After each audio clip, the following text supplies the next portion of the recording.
Hello and welcome to the Building a Better Bowler podcast, episode 5. Now we're getting there. I'm joined today by a friend of mine who I look up to and admire, an ex-gymnast, boxer, CrossFit athlete, CrossFit master, investment guru, go-karting engineer and mentor, father, husband, and just an amazing person. Oh, sorry, that's next week's. No, Mark Lovat. How are we doing, Mark? I'm good, thanks. So this is your first podcast, isn't it, mate? Yeah. It's not mine anymore.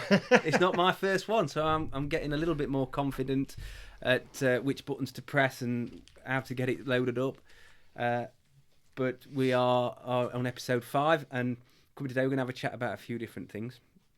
Mark's got loads of interesting things of stuff, yeah, to say. Where we go and where we start is yet to be decided, really, because Mark's got some very knowledgeable opinions on, let's say, health, wealth, vaccines, climate change. But one thing we often discuss is parenting and CrossFit. We trained today, did a qualifying workout, which was quite good. But we'll start with where we met. So we met at CrossFit. You've been a CrossFitter for how many years now, Mark? 5, I think. Obviously, I've had a year off. Yeah. To get fat. But before that, Mark's a very good CrossFitter, and tell us about where you started. You started with it boxing or gymnastics first? Gymnastics first, from 7 till 13, 14. Quite a decent level. Not amazing. I was never going to make it, but I was all right. I was regionals, so... Yeah, so a regional gymnast. When you say make it, you mean like... Yeah, I would have never been a GB squad. I don't know why, because I think when I was a child, I was quite tubby. My nickname was Doing. Doing. Yeah, I used to get weighed every Wednesday. Did you? Yeah, at like 8 years old, 9 years old. It was ridiculous. So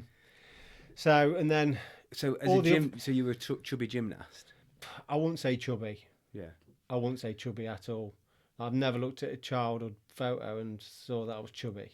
Yeah. But they obviously thought I was overweight of some sort. So they used to weigh me every Wednesday. And what weight would you have been then? You know? I haven't got a clue. Not a clue. The only reason why I remember is because I used to compete for Nottingham School of Gymnastics, which is based at Rushcliffe. Yeah. But before, I was with Barry, who was the main coach, and I was with him before that they opened the gym in Rushcliffe. So we used to go from a gym in Hucknall to a gym in Portland and all around. And Wednesdays was always at Portland, and they used to take me in this back room to weigh me. So that's why I remember that. Anything else? No. Not that I can remember any. Might block it out.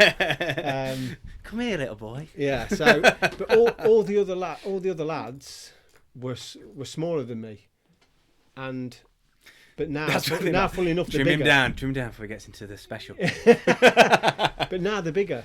Like one of them, Sam, he was a year younger than me. He was smaller than me. He's like 6'2" now. So, and that's what used to make it hard for me, was my size. Just thinking of that now, thinking of kids and how we approach them when we talk about weight. Can you imagine weighing a child every week now and saying to them, "You're too heavy"? Like you wouldn't probably. I don't know if it happens or it probably does happen, but that's quite. They used to weigh me every week. My mum never altered my food. My mum's so uneducated with food. She wouldn't have known anyway. Do you reckon that has driven you to be more nutrition focused in your life as you've gone over? Because you're really good with nutrition, and that's a statement from watching you make choices and knowing how you eat that is correct. You even without any extra coaching, you've always, when I've seen you, you've made good choices 80-90% of the time. You don't eat any real processed shit or anything like that. You eat, enough. You've not got any adversity to food. So you eat with a healthy mentality, healthy food, and with a view to fueling your body in a good way. I don't Apart from, you've never had a kebab, have you? No. Never. Do you know the amount of people I tell that to? The Adam at Carton the other month, all getting in doner kebabs. I'm like, do you want one? I'm like, no, never had one of them in my life, and I'm never gonna have one. And they were amazed. The same reply I get when I'm unvaccinated and I don't drink alcohol. Same reply. Now, wow. Now I can. So for that's for me. Like the doner kebab is not going to kill you in one mouthful, but it's a gateway drug. You start with a doner kebab. I just look at it and think it just looks disgusting. When I've had kebabs from lots of places, some of them are shit and bad and processed beyond belief. I've had kebabs in Turkey, which are absolutely fantastic, handmade. Like what we would call the doner meat from Bursa, where the first kebabs were made. Yeah. Really, really good.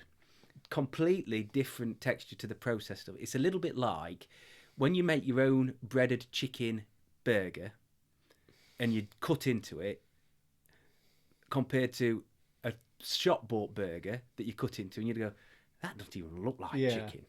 Might taste good, and that's the difference. So, but I like all the flavours, and I don't mind having it occasionally. So, for me, I laugh at that because I think you should try it. It's not going to kill you. On the vaccine, I don't think I'd like it. No, well, you don't need to try it. Yeah, I just looked at it and just thought, there's lots of stuff where Kel will get me to try stuff, and I'll just be like, but I don't want to like it. I don't want to have that. I just don't want to. I just don't want to have that in my life. So I'm not really bothered about trying it, if I'm honest. Now, if it looked nice and maybe I wanted to try it, but I'm just not bothered. Yeah. So, but I'm very basic with food. Very basic. So that I'd argue against, because last time we ate out was at Zap, I think it was, and we had all sorts, didn't we? Yeah. You were tucking into all that, but real food, wasn't it? Yeah. Duck with whatever and Masterman curry. And... I'm not too bad when I go out and eat, but as far as cooking at home, I'm very basic. Like food is just fuel for me. So I still get a lot of pleasure from my food. Yeah, a huge amount actually. More now I don't drink. It's my number one. Vice is not the right word, but it's where I get the most pleasure from something done orally. Yeah. That's not true either. what I'm doing at the minute has been the hardest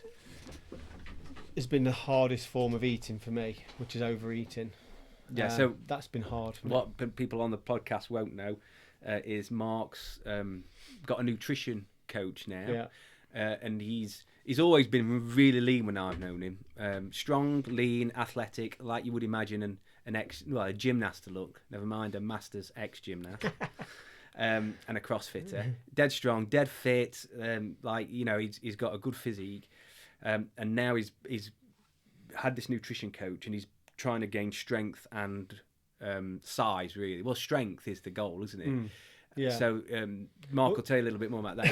He's gone from eating very healthily, but to really consciously tracking calories as well. Do you track? Yeah, track calories. Obviously, Amy does it all for me, but the reason being is, obviously, I did gymnastics till I was 14. Then I had probably would have gone.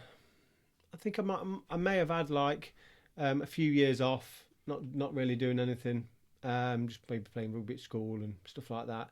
And then I got into boxing, but that was okay. Like boxing was fine until I got to probably my mid-20s, where then you're having to lose weight for fights. Amateur, you very rarely lose weight for a fight as a youngster. You'll just fight at whatever you are at that time. They're quite good at that. But when I did the unlicensed boxing, then you're having to make weight. So then you're losing weight, and so I've never really overeaten. I've only probably ever undereaten. Yeah. So obviously then, as I got older and I just hated being punched in the face. I started getting into CrossFit, saw that it was just a way of doing gymnastics as an adult. You get punched in the whole body. Yeah, which was great. But I just wasn't strong enough in CrossFit. Gymnastics was brilliant. My engine was fine. But picking up a barbell at the weight I just wasn't heavy enough. It was just killing me off. So, and I should have done it years ago, but then I just decided to take. At the start, I said to Amy, I'll give her 5 months. You give me your training program. You tell me what to eat, and then we'll see if I can get stronger. Yeah. And I'm now, what am I in?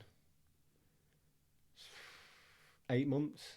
Yeah. So I feel loads better. But from a bystander's point of view, you've gained size, muscle, small amount of weight, but not in a bad way. I mean, we were talking about this earlier, that you would have liked to gain slightly less body fat, although it's only a tiny percentage. It looks really good. It's a healthy amount, but he's definitely stronger.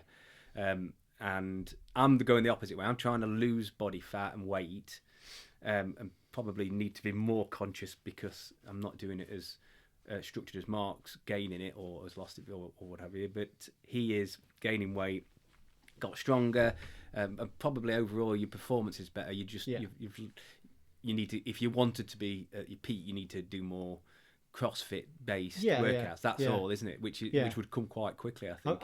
I'm amazed at how I can dip in and out of CrossFit workouts and hold my own still. Well, 4 seconds slower today. Yeah, you were 4 seconds, everybody. Today. Yeah, I beat him by 4 seconds. That is. But I'm comfortable dipping in and out of workouts. Like I can go to Deviant with Taz, who's CrossFitting 5-6 days a week, and sometimes I can beat him in WODs, and I'm a lot stronger. So I think there's an element of weightlifting fitness that people forget. Yeah. There is an element of that. But you've got to push yourself when you're lifting weights. A lot of people don't. So yeah, I mean, I started, I think I was 76 kilo to 78 CrossFitting, and then now I was 91 last week, so put on some weight. Yeah. So Jay Baxter said something a couple of weeks ago. It was a comment I'd made. And it's funny how we make comments like this, and it's flippant, but it can have such a different effect.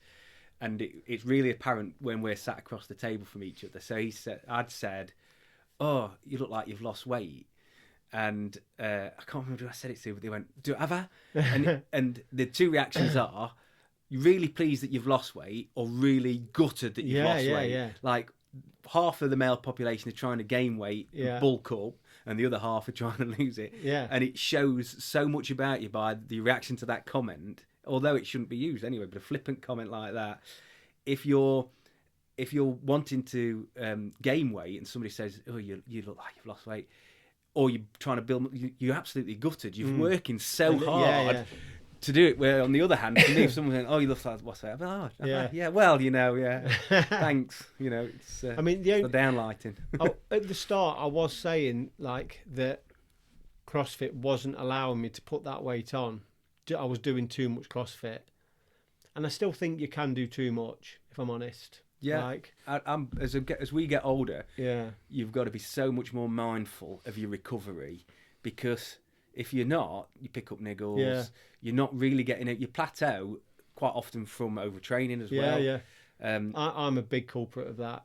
Like under recovering, let me say, not overtraining, because you can still do different exercises and things that maintain and move you in the right direction without being sedentary. Yeah. But if you're not recovering, if you're not getting those rest days in, specifically as a new athlete or an older athlete, allowing the body to repair everything, you're kind of re-breaking the same tissue again. And it's the thing is, when I was trying to compete in CrossFit and I was doing the JST program and I tried the Matt Fraser program, it's never catered for, like, they may do now, I don't know, but it was never catered for a masters athlete. It was always just a generic. And I within a week, maybe two, I'd break myself Yeah, I too just, much. Just too much. I just break myself, and then mentally you're trying to do this program, and then when you're having to skip days, it drives you up the wall because you've missed, and you haven't got time to get it back. And I'm not going to lie, when I packed in CrossFit and I wasn't chasing numbers, yeah, it was like a weight lifted off my shoulders, definitely. Yeah. But I think I'll come back better. I'll definitely come back into it, but I'll come back. I won't come back as CrossFitting 5 days a week. Definitely not. Maybe 3. A big part of everybody's training that's often overlooked, though, and is probably the place to start before you even really think about the training, is the nutrition.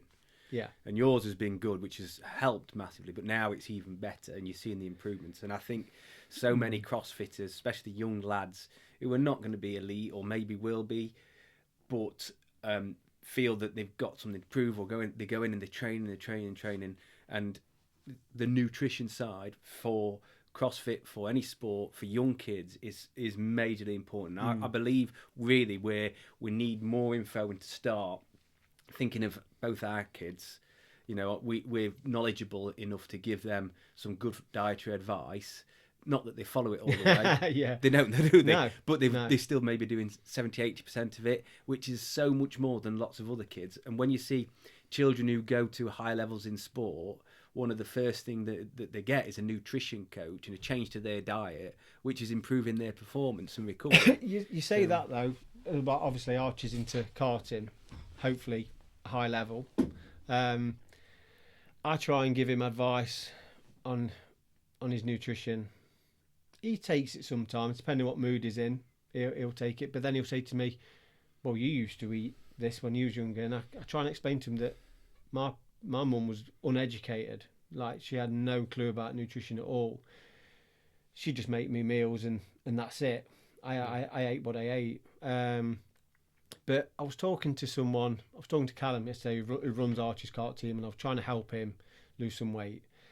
And he was talking about Ollie. Ollie owns Archie's kart team, Oliver Rowland. He races Formula E. So he's a high level athlete, you would call him. No clue about nutrition. He's intermittent fasting, but not eating nowhere near enough. He's crashing mid-afternoon, having to have a nap.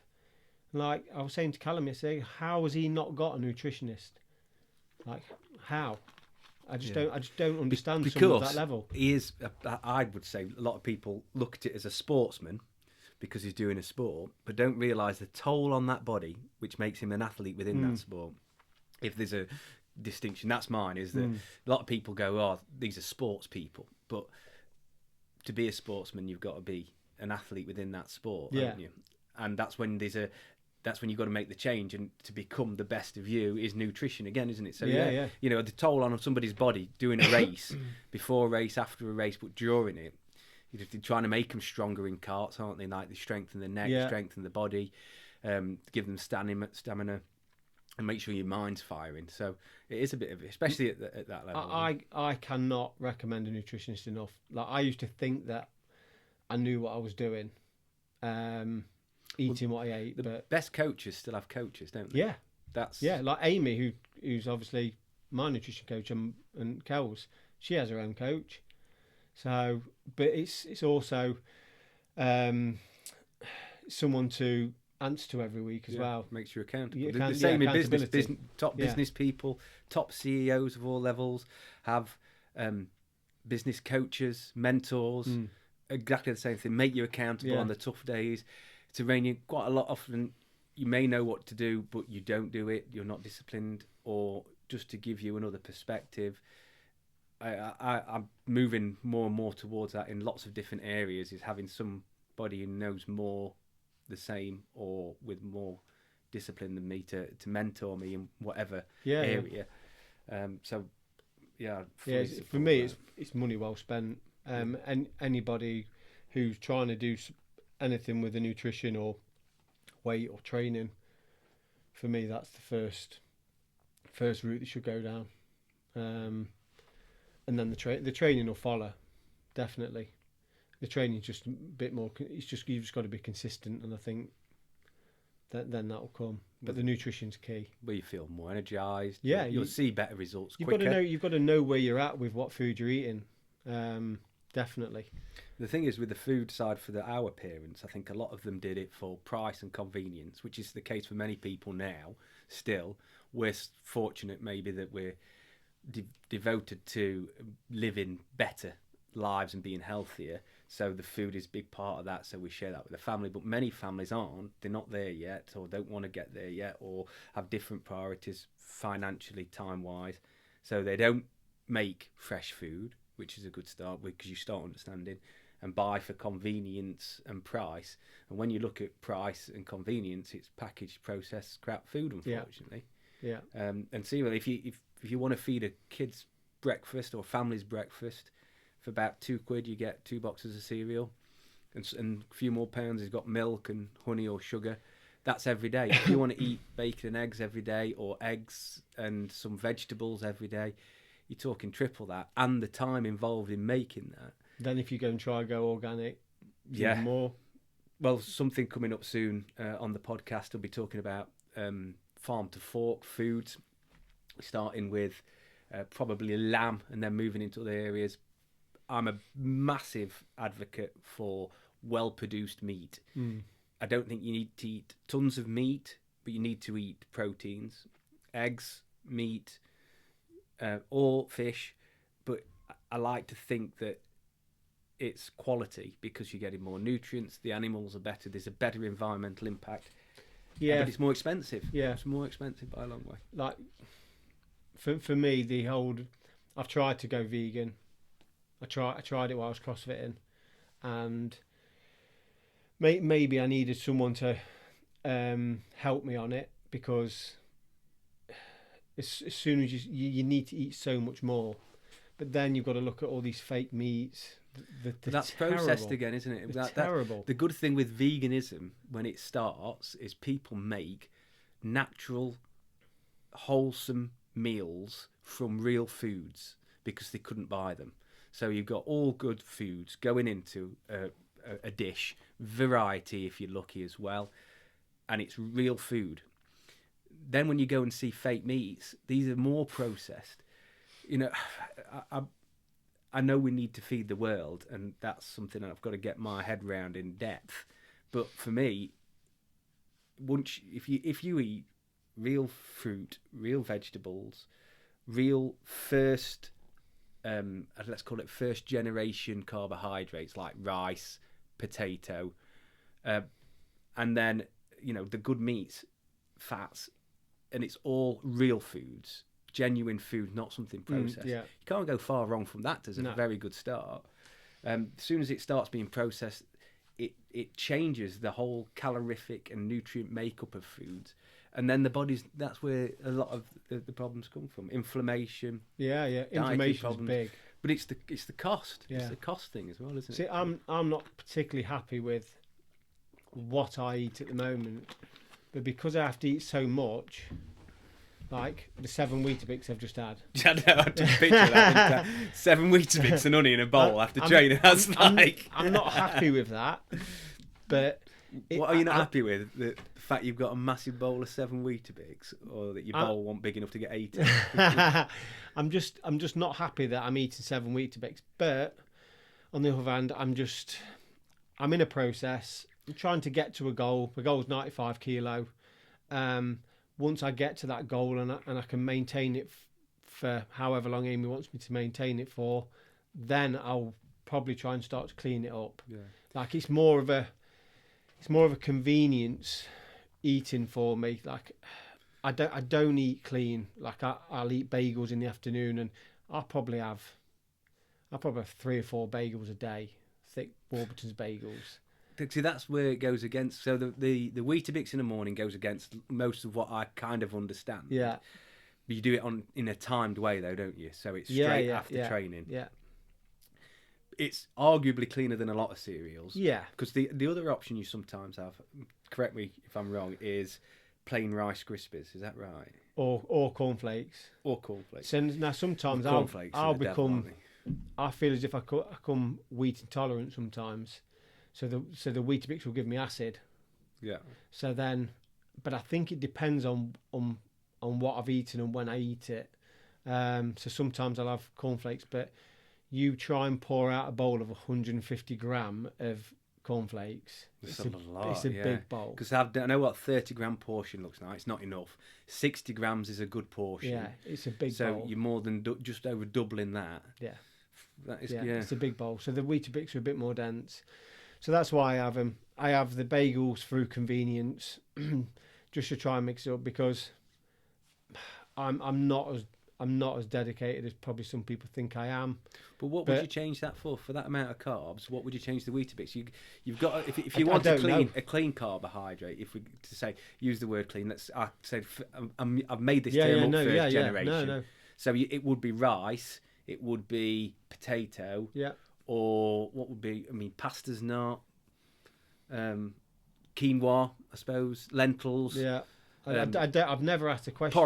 Porridge oats. You could do, couldn't you? Porridge. Like when I first gave Amy my brief, she wanted to give me Rice Krispie square bars straight after training, and I was like, no, absolutely forget it. I'm not eating them.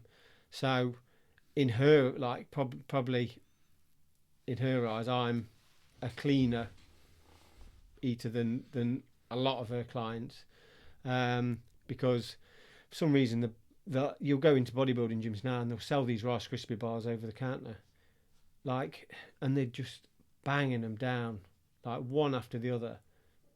They're just going to end up diabetic at some point. Yeah, that's got a huge massively. Glucose spike, that's they like, so it's a chocolate covered Rice Krispie bar, is it? Or it's a plain Rice Krispie bar, but it's still covered in something. I've never had one. Sweetness of some. I'm never going to have one. But I'm not a massive fan of sugars, and that's what I would like to clean it. If I could choose a diet, it'd be proteins and fats. I think that's for me. I think that's the healthiest and the safest. Keto-y sort of style. I think that's. It's hard to maintain though, isn't it? But and it's you don't perform as well as nutrition's a minefield. A friend of mine, Sam, he'll send me stuff, and there's a guy who just eats fruit. Just eat fruit. Now this guy's jacked, like he's ripped and he's big. How can he support muscle? I don't know. But that's another thing as well. Like, is it genuine? Yeah, it's like the Liver King. Yeah. Telling everyone he's not on gear. Yeah, and now it's come out he's on gear. Like everyone knew he was on gear. Like who cares? Well, I was saying before, I wanted that to be true, that he was just eating, bull's bollocks and training hard. But I'm one of them people like, who cares he's on gear? Like, so what? Yeah, still training hard. Yeah, it's still like you don't just jab up and then you look like that. So yeah, there's a lot of people. There's a lot of the keto stuff. The only thing I don't like sugar for is the cancer side of things. That's one thing that I think if I ever got diagnosed with that, then sugar would be completely out of my diet, completely out, and I'd have no problem doing that. I had a friend who passed away recently from cancer, and really strong, healthy guy, never smoked, but he tried keto, or he did keto for a while he was trying to find some way out of it, if you like, trying to find a way of minimising the impact of it. He was terminal for quite a long time, but his wife and him have both said on separate occasions, he's not with us anymore unfortunately, but he said the keto really affected him, like he'd lost so much weight so quick and he'd never regained the strength, and his wife even said that was the worst thing for him. Actually, it didn't affect anything. So cutting out all sugars. But the problem is it's doing it correctly. Like he could have cut out the sugars, and what people do is they'll look at their diet and they'll eat so much meat, so much fat, and so much sugar in their diet. Yeah, they get cancer. They'll just take that sugar away and not replace it.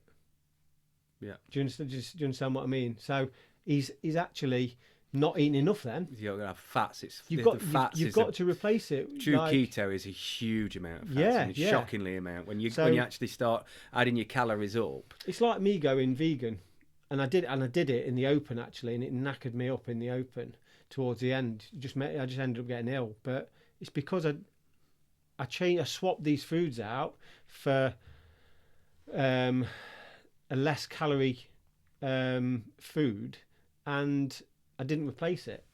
So I was just eating less calories. So you end up having loads more protein, not enough fats, and feeling depleted. Not even any more protein, because I was actually probably having less protein.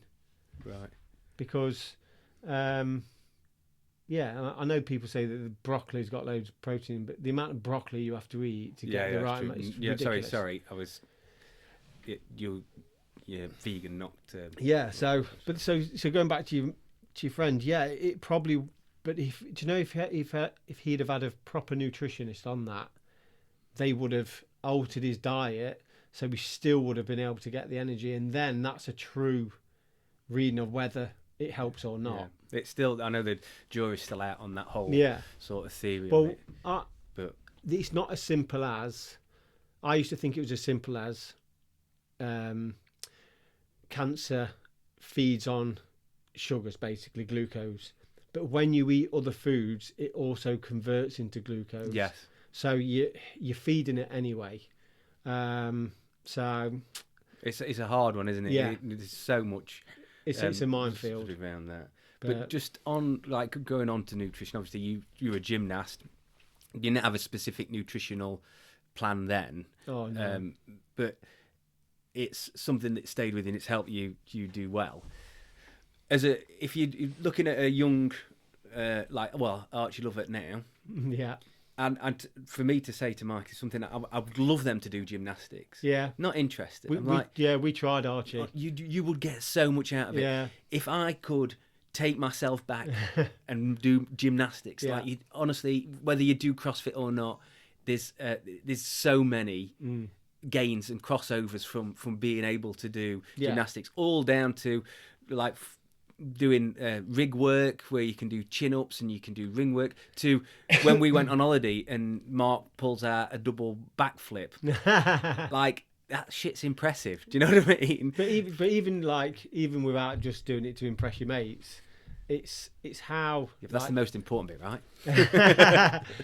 But look how supple I am as a 42-year-old bloke that doesn't stretch, and it's just part of me from gymnastics. I've not stretched those muscles young, I suppose. And you used to get stretched and it was awful. It was terrible. It was terrible. Mate, this gymnastic thing, taken into a little room on your own. I know, being weighed, stretched. Stretched. Yeah, it's pretty savage. But now, I'm not as supple as I should be because I should maintain it more. But compared to the average guy, even who's done sports, I'm very supple. And it just helps you. I think that helps you in life anyway. Yeah. Well, Craig and I spoke about this on the last episode. Don't think you've listened to that yet, mate. No. By the way, this podcast is available on very many different platforms: Spotify, Amazon Podcasts, Apple Podcasts, and a menagerie of others. Please like and subscribe. Click that like button. That's just a little advert there. But yeah, we spoke about it. So we're talking about one stretch, a great stretch you could give everybody. And we never really finalised it, but I'd suggested that getting into a squat was a great place to start, because although we've got a circle of friends and people we associate with who are already on this path of good movements, eating better, there's so many people who aren't, and a few people who listen to this podcast have messaged me and said, I'm finding some important things that I could act on within these, and we want to carry on doing that. And for the kids, I'd like them to pick stuff up and to be able to teach them. And I was thinking of one thing I can get the kids at rugby to do and my kids to do on a regular basis that would improve them. But we were talking about whether people were naturally, it was only briefly, whether they were naturally flexy or not. I'm not. I'm very supple. Rebecca's very supple. The families aren't. But we both had things when we were younger that forced us to stretch. I did a bit of martial arts in different places, never successfully, never long term, but like a martial arts hobo or something like that. And Becca was dancer, so she we both got flexibility. A friend of ours, Claire, was a gymnast. She's super flexy still, but it came from youth, I think, more than it was something that we were given. From birth. So you saying that now does make me think that it's really important to get kids stretching and pushing their range of motion at a young age, because it seems as long as you don't completely neglect yourself, that you will maintain some of that into later life. Now, that's all me coming out of my mouth as I think right now and sort of put 2 and 2 together and come up with 7. But it appears to me I agree. that there's something in that. Like I say, I would have gone from gymnastics for 6-7 years into the sports that I did from then onwards. You never stretched. Never stretched. No, hardly anyone stretches in rugby. You don't really stretch in boxing. No. You know, and between that, and then you come to CrossFit and start putting mobility back into it. Yeah, and I noticed just people in the other classes that like how flexible I am compared to others. And it helps, doesn't it? But it helps in life. Yeah. Like we were talking whether it needs to be sports specific, but if I see anybody who's got good mobility, it helps them in day-to-day life with ease of movement, range of movement, being able to pick things up, lower down, tie your shoelace without pulling you back. You know, it's important. But yeah, I'd like to get Archie to stretch, but I'd like to get him to do a lot of stuff. Yeah, it really annoys me. Well, we are implementing. That's the other thing. Yeah. Is trying. You know, how can you implement this? We talk about parenting a lot, don't we? And Mark's a great dad, and I'm trying to be a great dad too. And we both like we as much as we curse them, we praise them, and we just try and be more active parents rather than just reactive parents. Yeah. We also we're not just practical parents. We try and give a bit more emotion, thought to it. So we're doing our best and learning, and we talk about that a lot. And we're trying to give our kids more options than we had, and make them better. But one thing Mark did, and I said I was going to mention this, it's absolutely hilarious. Mark's got opinions on global warming, which I do not disagree with, but I can't 100% verify. So whether there is fully global warming or not, I'm not 100% certain either way, and we'll discuss that further in a second. But well, go on. You were going to say something. No, I was going to say we are warming, but the what they use against you is the period of when we warm. That's what they use against you. Yeah, the time frame in which it started from. Yeah, which is what, obviously, you was going to tell him what I said, but that's what Archie went and tried to argue with his teacher.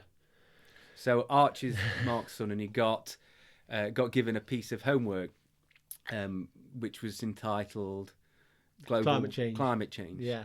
And he said, he came to Unity and said, "Dad, can you help me with the homework?" Yeah. And you were like, "Yeah, sit down, mate." Yes, I will. Yeah. I did go overboard on it, but I didn't. Brilliant. I didn't send it in. I didn't send him in with, like, I in my notes. I got my notes out straight away. And, like how you've got notes. Yeah, and, but what I love is you engage with him, regardless of anyone's opinion on climate change. As a parent, you engage with him. You helped him with his homework. He probably enjoyed that homework as much as you did. But I like it. I think it's brilliant. As I say, I'm learning more about it. What I do 100% think is we've got a finite resource of materials that we're burning through in terms of, plastics and metals and things. Yes, we can get some more, but we should not be using all the world's resources up and chucking them in a skip. We've got a pollution problem in terms of litter. Yeah, I agree. There's with that. litter everywhere, and that very first thing, if your children chuck litter, anybody who's listening to this podcast, and you don't bollock them for it and make them pick it up, and you think it's acceptable, then you scum. Because that drives me mad. My kids are great. We don't. Yeah. If when you see these kids chucking litter out the McDonald's the window, and it's normally other fast food vendors as well, but they go to a drive-through, they don't get out the car, they chuck it out the window next to a bin and drive off, and there's rubbish everywhere. And people, I just think that they're uneducated scum. they need to be told it's not acceptable, and that's what I mean by educated. They need to be educated that there's no need for that. No. If you can pick it up and put it in your pocket and take it somewhere, or put it in your car, you can put it in a bin. And then after that, we need to have a good way of recycling everything, so it's cyclical. That's another conversation, isn't it? Yeah. It's like what they do with it. They expect us to put it in separate bins, but if you actually find out what they actually do with it, half the time it doesn't go where it should go. It gets mixed back into the same bin anyway, and then it gets shipped out somewhere to be sorted, if that. And the amount that's then discarded. I mean, I'm doing one of my businesses is really big on recycling, and we're making a lot of new yarns from recycled plastics that come from the ocean. So it's post-consumer waste, plastic bottles and things like that. When it first started, it wasn't an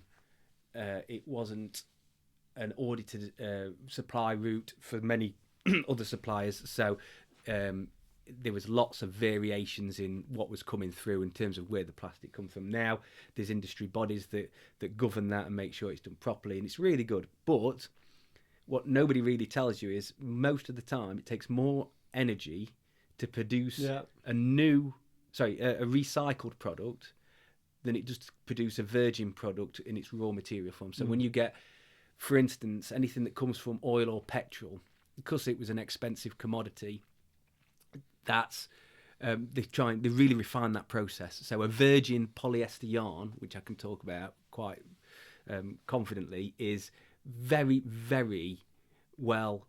Sorry, let me rephrase that. Is very efficiently produced because they're trying to save as much money as possible. Yeah. When it comes to recycling, it's a very intensive process. So there's a lot of energy goes into it. So that's where they need to make better improvements. But I think it's a good thing. Anyway, that's off on a tangent from your thing. So you'd I did so he didn't get involved as much as I liked him to, but he hates school anyway. So I'd wrote him this big controversial notes about climate change, and then I didn't send him in with it because I just thought it's not fair on him to go and like fight the cause by himself. No, like he had lads. Basically, he was telling kids in the class that if you scan out over thousands of years, the Earth is actually getting cooler. And he was being called stupid, and like he held his own. He went up to the teachers, and he did this for like a couple of weeks on the trot, and he kept going back at him, basically saying that electric cars aren't the answer. And in his very basic way, he was like, "It does take fuel to make batteries, miss." She's like, "Yes, but it takes a lot more." No, it takes, what she say? It takes a lot less fuel. That was her reply to him.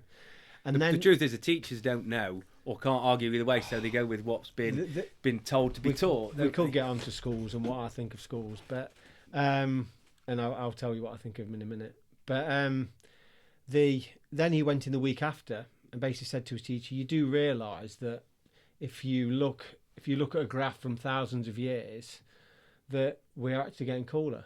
She's like, no, don't be silly, Archie. It's wrong. He's like, no, it's not. Yeah.